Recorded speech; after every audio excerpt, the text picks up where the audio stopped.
Hey everybody, it's me, MiaFran. Welcome back to my channel and welcome to another day of the 12 days of anime.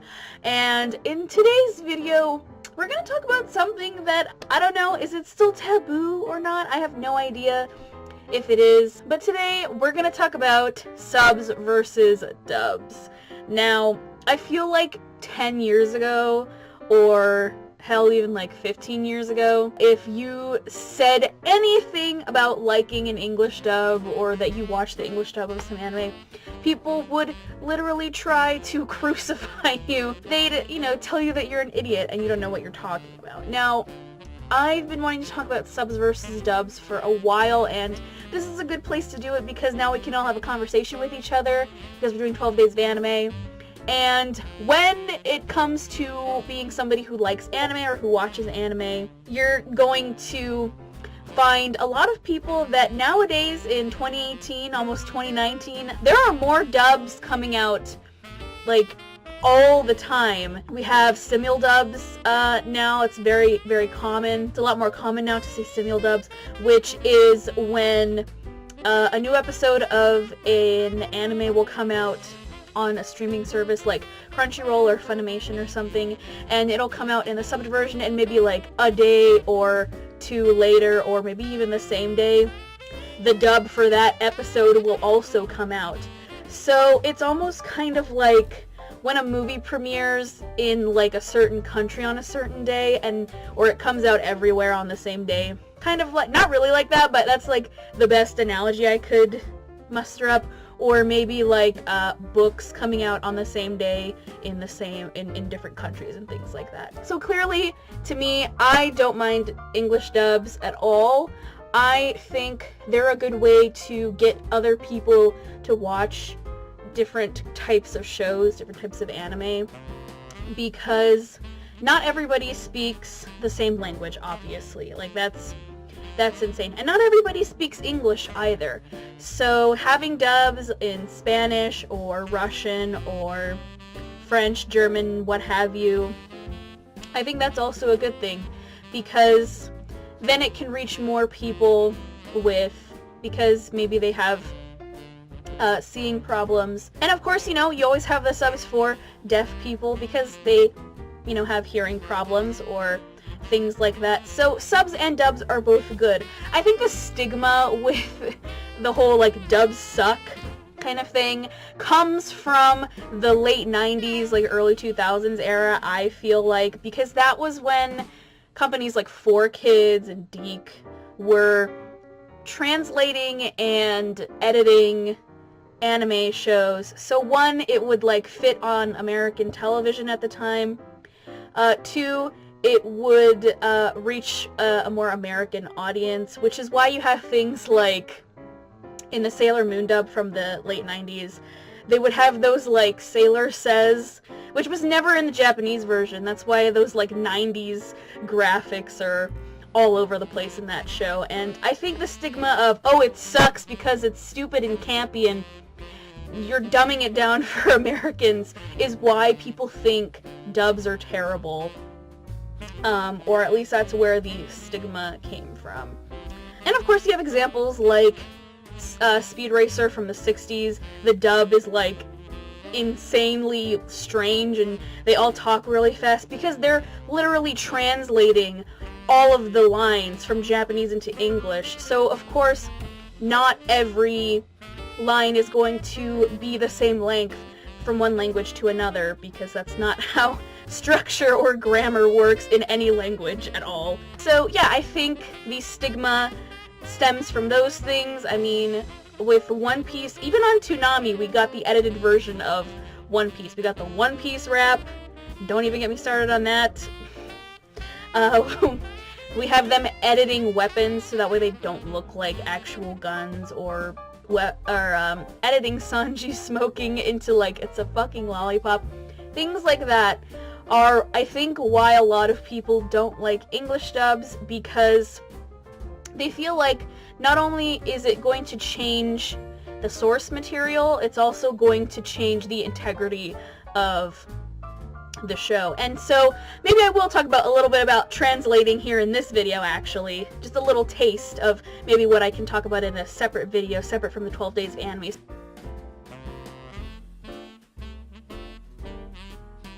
In translation, you have this thing called the mode of intention. Now, the mode of intention is when you're translating a work, let's say a poem from one language to another.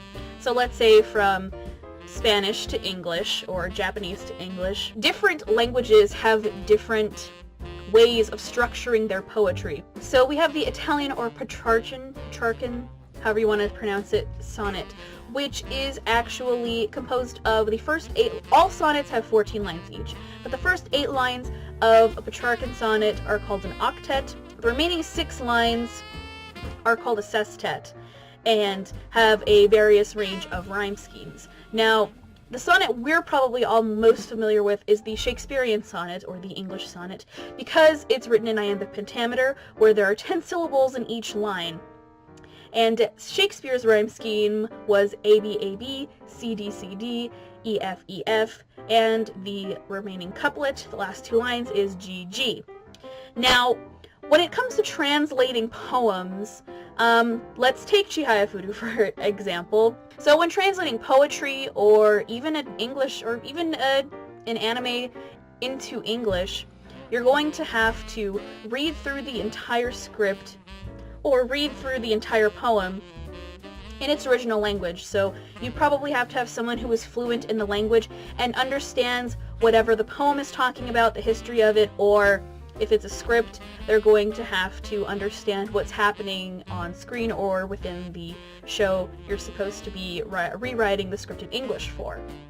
So then what's going to happen is you need to know the mode of intention. So when you write poetry, you always pick words or phrases or whatever it is you're doing for specific reasons.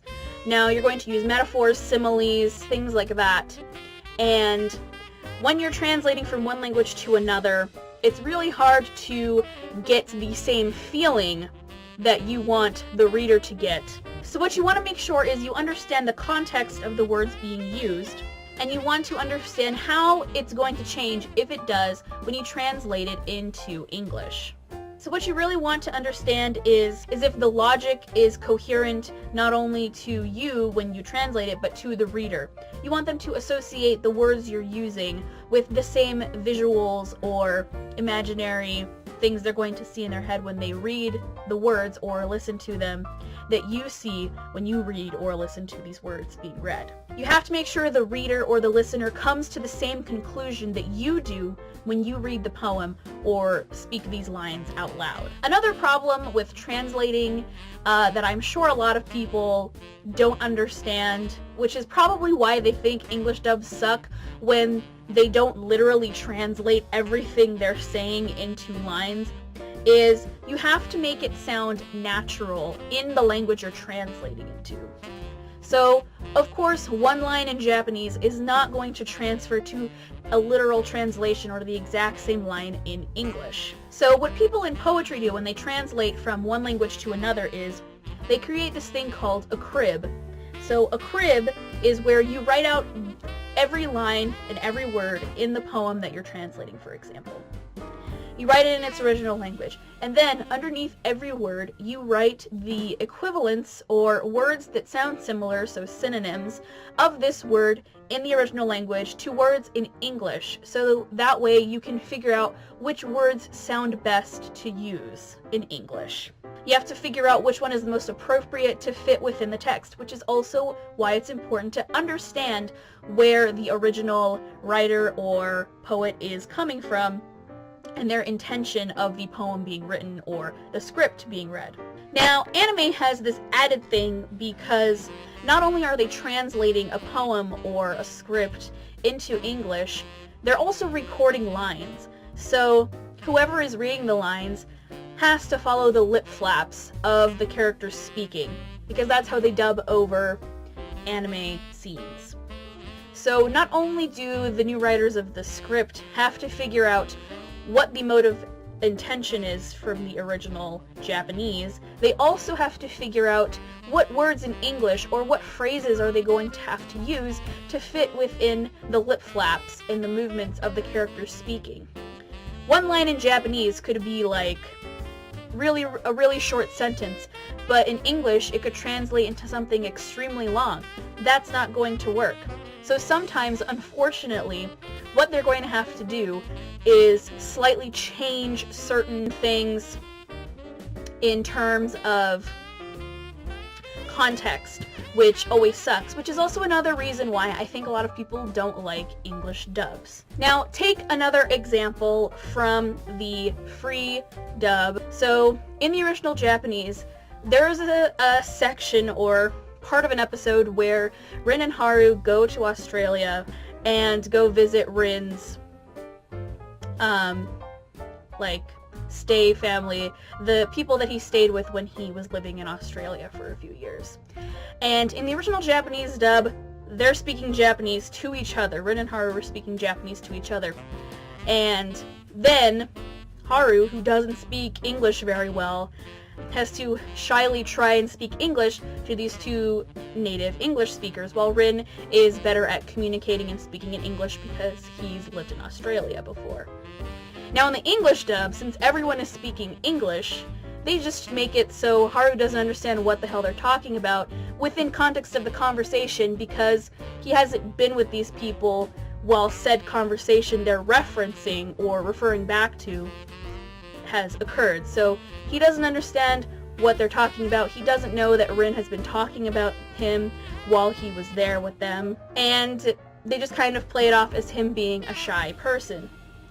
So that's one of the reasons why, that's probably one of the reasons why a lot of people don't like English dubs as well, is because they have to change the context of why characters are saying what they're saying or doing, especially when they're speaking in English and in the original Japanese version of whatever it is you're talking about, they're speaking English because of a joke or a certain aspect of it. So it's a little bit hard to understand the mode of intention. You have to change the mode of intention so that way it makes sense. Because, of course, in the English dub of that scene, everyone's speaking English, perfect English. So, obviously, we can't make it so, oh, Haru doesn't speak English very well, because he is speaking English. Now, here's my opinion on subs versus dubs. I like a lot of subbed versions of shows. Some things I can only watch subbed, and that's totally fine. I don't mind watching things subbed. And sometimes I really love dubs. If it has people that I like in it, I'll probably check it out. Or if it's easier for me to watch something dubbed, then I'm going to watch it dubbed. If I'm watching an anime on Netflix, it's most likely going to already be set in the English dub, so I just don't change it and I'll just watch it dubbed. But if I'm watching something on Crunchyroll and I don't have Crunchyroll Premium, I'm going to watch it subbed. So I'm somebody that doesn't mind either way. But dubs do a lot of good. One, they help anime companies license shows and distribute them on DVD and Blu-ray in the United States or Europe or Canada because they've been translated and because the licensing company decided to dub whatever it is. Two, it gets a lot of different kinds of shows over here. There are a lot more series getting dubbed now, which means a lot more series that are similar to those ones that are getting dubbed are going to be coming out and distributed or marketed towards Western fans of anime. Also, like I said before, English dubs, or any other dubs in general besides the original Japanese dub, helps people with impaired vision understand what's happening. They don't need something described to them. They can hear something in their own language and still enjoy the show. Like I said, with subs, it's also good for people who are hearing impaired to be able to read the subtitles at the bottom of the screen. So those things kind of help multiple people in multiple situations out. Now, I'm not going to say that every dub is perfect, because they're not. There are going to be dubs that I think don't sound as good as other dubs, or dubs that I think don't sound as good as the subbed versions. But that's okay because everyone's opinion is subjective.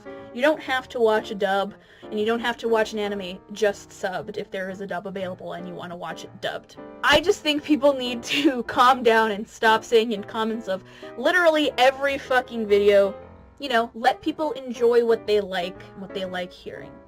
Just because you don't like a dub doesn't mean it sucks, and just because you would rather watch something dubbed than subbed doesn't mean you suck. And just because you'd rather watch anime subbed rather than listen to a dub doesn't mean you suck either. It's all subjective opinions, but maybe, hopefully this video helps you guys understand maybe some reasons why people don't like dubs, and maybe reasons why dubs change the context or things within shows, and how translating kind of works. I'm not an expert on translating, but I do know a little bit about it because I have translated some poems from Spanish into English, and that was extremely hard. It was very, very difficult to figure out how to translate things from one language to another, so I commend whoever does that on a regular basis. Translating is a lot of fun, and if you're interested, I think Googling translation workshops or classes and things like that, if you're interested in something like that, because it is a lot of fun, even though it's a lot of hard work. There we go. Thanks for watching this video. Hopefully it wasn't too technical, and hopefully it wasn't too boring, I hope. I would love to talk about this in a more deeper setting, like where I can edit a really big long video or series of videos, things like that in the future, not just for the 12 days of anime.